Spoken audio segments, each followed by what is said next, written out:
syafaat ya.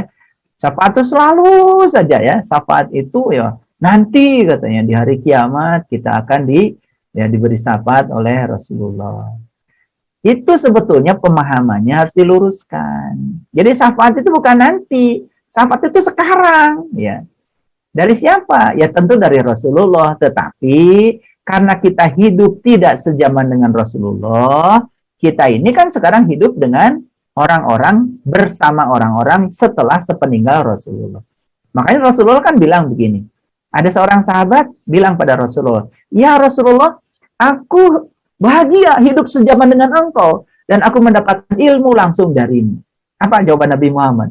"Jauh lebih bahagia lagi umatku yang hidup tidak sejaman dengan aku, tapi mereka masih dapat ilmuku dari para pewarisku."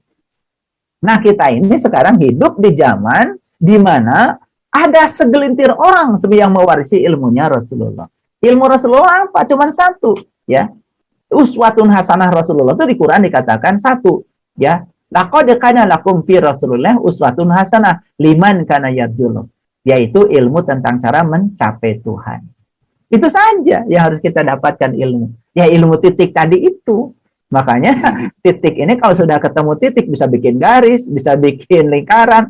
Nah, kalau nggak punya titik nggak bisa bikin apa-apa. Bukankah alam semesta pun diciptakan dari titik? Pak Janur Rahman juga dulunya titik kok. Satu titik dari ayah, satu titik dari ibu. Kan sekarang jadi banyak titiknya, udah 100 triliun tuh titiknya. Itulah namanya titik, itu disebutnya kunhijatnya ilmu. Makanya cari ilmu itu ilmu titik aja. Alam semesta pun diciptakan dari titik kok, dari atom. Atom membentuk molekul, molekul membentuk padatan, lalu terciptalah matahari, terciptalah bumi, terciptalah bulan, dan lain sebagainya. Semua dari titik kok. Nah, titik itu dari mana awalnya? Ya, titik itu awalnya dari awal ya, johar awalnya adalah Nur Muhammad sebetulnya ya. Dari situ kunhijatnya ilmu. Makanya kalau sudah sampai di kunhijatnya ilmu, terbuka semua rahasia. Ya. Jadi syafaat itu adalah ilmu yang didapat hari ini di sini sekarang dari para pewaris ilmu yang wujudnya adalah ilmu. Jadi syafaat itu wujudnya ilmu yang bisa menyelamatkan kita sendiri. Nah, awas ya ilmu itu, hati-hati. Ada ilmu yang berkah bisa menyelamatkan, ada ilmu yang membuat seseorang menjadi tambah sombong dengan ilmunya. Nah, ilmu yang kayak gitu gak ada artinya. Makanya cari ilmu itu harus hati-hati ya. Harus sama ahli ilmu ya. Jangan cuma ngomong aja menjanjikan masa depan tapi dia sendiri nggak bisa membuktikan. Nah, itu omong kosong namanya ya, gitu. Jangan mau lah dibohongin ya. Makanya harus kritis dalam belajar agama. Terima kasih Pak Janur Rahman. Ya, saya ingin kasih tepuk tangan deh buat Pak Janur Rahman, buat semuanya. Tepuk tangan dulu, luar biasa. Ya, nah, semoga nanti bisa ketemu juga kita ya. Langsung Pak Janur Rahman. Terima kasih. Salam buat sahabat semua di Bondowoso ya. Gak apa-apa kalau dibilang orang ini itu gak apa-apa, gak apa-apa ya. Gak apa-apa. Jangan berubah dengan kata orang tentang diri kita ya. Jangan berubah. Oke, bagus. Ya. Silakan, masih ada pertanyaan? Ya, sangat mendalam sekali nih ya Guru, conversation antara Ayah Guru dengan Ayahanda Janur Rahman. Alin sangat terkesan dan sangat mendalam Ayah Guru menjelaskannya. Terima kasih Ayahanda Janur Rahman dan Ayahanda Guru. Sekarang ada Bapak Yunan Haryana. Dipersilahkan Bapak Yunan Haryana untuk menyalakan mic-nya. Baik, sudah menyala. Ayahanda Yunan, silakan. Assalamualaikum warahmatullahi wabarakatuh. Waalaikumsalam warahmatullahi wabarakatuh. Mohon izin Ayah, saya bertanya mengingat dari kajian yang tadi Ayah berikan mengenai kita berhenti berlari dan terus menggali. Berarti tadi sudah dijelaskan dalam menggali kita akan kotor. Ya. Nah, kita bersihinnya gimana, cara berbersihan dalam kita menggali, ataukah kita harus terus menggali. Yang kedua, dalam mendidik atau menerima titipan Allah, anak titipan Allah, kita bertanggung jawab bersama Allah. Cara bertanggung jawab bersama Allah. Mohon petunjuknya, mohon maaf Ayah Guru, saya bertanya. Terima kasih. Assalamualaikum warahmatullahi wabarakatuh. Waalaikumsalam warahmatullahi wabarakatuh. Wah, ini jawabnya harus 4 SKS nih kuliahnya. Baik, bagus sekali ya. Pada saat kita menggali, kan saya bilang tadi seperti kita menggali sumur, Pak Yunan. Gali sumur kan di awal-awal kan kita cuman ketemu tanah, batu, betul? Terus aja makin ke bawah, makin kan badan kita kotor. Apalagi baru ketemu airnya dikit, wah malah air kecampur dengan tanah yang kering, malah jadi lumpur. Nempel tuh, coba lihat orang tukang gali sumur ya. Sebelum dia bertemu air yang sebenarnya badannya kotor. Nah ini perjalanan menggali itu kadang-kadang seperti itu. Ya, jadi banyak sekali ya kita akan mengalami berbagai macam tantangan. Ya seperti tadi Pak Janur Rahman, mohon maaf ya, dibilang sesat ke, dibilang apa, ya perjalanan seperti itu. Nah jangan berubah dengan apa kata orang tentang diri kita. Karena yang paling tahu diri kita sendiri.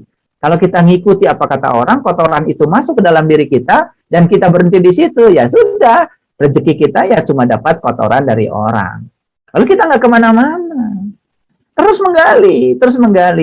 Percaya deh sama saya. Apakah ketika saya dulu melakukan perjalanan spiritual itu langsung aja? Enggak, Pak Yunan. Banyak luka di badan saya, banyak luka di pikiran saya, banyak luka di jiwa saya. Ya, tetapi saya percaya setiap luka itu sebetulnya adalah gerbang untuk memasuki cahaya ke dalam diri saya. Saya tidak pernah berhenti. Dan kalau mungkin saya berhenti dulu, saya juga tidak akan menjadi yang saya hari ini. Ya, gitu. Nabi Muhammad aja sekelas beliau kan juga ya berlumuran darah, banyak kotoran ya. Dilempari batu, dibilang gila, dibilang sesat. Tapi beliau jalan aja terus. Malah justru ya sekarang ya dalam kurun yang luar biasa ya, 23 tahun beliau bisa mengubah dunia. Bahkan pengikut beliau menjadi sangat luar biasa dibandingkan pengikut yang lain. Kan itu sebetulnya karena ketekunan beliau. Jadi Pak Yunan ketika menggali, awas ya, hati-hati, jangan berhenti ya. Baru dapat air, kecipratan air dikit udah merasa udah nyampe, jangan ya. Temukan terus sampai menemukan air suci yang sebenarnya, sehingga kotoran-kotoran itu akan makanya ada kata-kata bagus tuh dari Rumi ya. Ini saya sampaikan hadiah buat Pak Yunan. Kata-katanya begini dari Rumi. Beliau mengatakan, belilah kebingunganmu dan jualah kepandaianmu. Jadi kebingunganmu tuh dibeli, ya. Kan ketika orang bingung, itu orang tuh berarti sedang mencari. Karena orang yang tidak mencari nggak pernah bingung. Ya. Nah, bingung itu kotoran sebetulnya, ya. Beli terus sampai kau tidak bingung lagi. Setelah tidak bingung lagi, jualah kepandaian. Nah, maksud dijual itu bukan dijual ditukar dengan uang, bukan ditukar dengan harga yang sedikit, ya. Tapi dijual itu artinya transaksikan dirimu dengan Allah. Karena jual beli yang menguntungkan hanya dengan Allah. Jadi ya setelah itu, setelah kita membebaskan diri dari kebingungan, bagikan kebingungan pencerahan yang telah kita dapat itu pada orang-orang yang masih kebingungan. Iya, ya. Beli itu. Kebingungan harus dibeli, ya, gitu. Baik, itu yang pertama. Jadi untuk para sahabat semua, ya, ketika menggali jangan lupa, ya, pasti kita akan dapat kotoran-kotoran dulu. Ya, namanya awal perjalanan, ya, banyak sekali, ya. Mohon maaf, di komunitas saya juga yang awal-awal itu, ya. Makanya Allah bersumpah di Quran itu, ya, Qul a'udzu birabbil falaq. Orang yang baru menggali itu persis seperti orang yang bangun tidur, Pak Yunan. Subuh itu, ya, subuh itu etapa yang sangat berbahaya. Bisa tidur lagi, tetapi bisa terus menemukan matahari yang sejati. Ya terserah ya, makanya banyak sekali orang yang gagal ya ketika dia melakukan perjalanan ya. Karena setelah subuh, setelah sadar, tidur lagi. Awas hati-hati ya, menggali itu mungkin saja menemukan banyak macam-macam ya. Wah, tukang gali juga bisa menemukan batu, bisa menemukan macam-macam. Tapi karena tekun terus menggali, sampai dia menemukan sumber air yang sebenarnya. Itu yang akan menyucikan. Ya, gitu. Makanya, memang belajar bijaksana itu tidak mudah ya. Tidak cukup dengan teori-teori agama ya. Harus praktek ya, Pak Yunan. Yang kedua, Bagaimana cara kita mengasuh anak bersama Allah? Tadi kan saya bilang ya, anak itu jangan dipandang sebagai kepanjangan kita. Jangan dipandang sebagai kompensasi kita. Jangan dipandang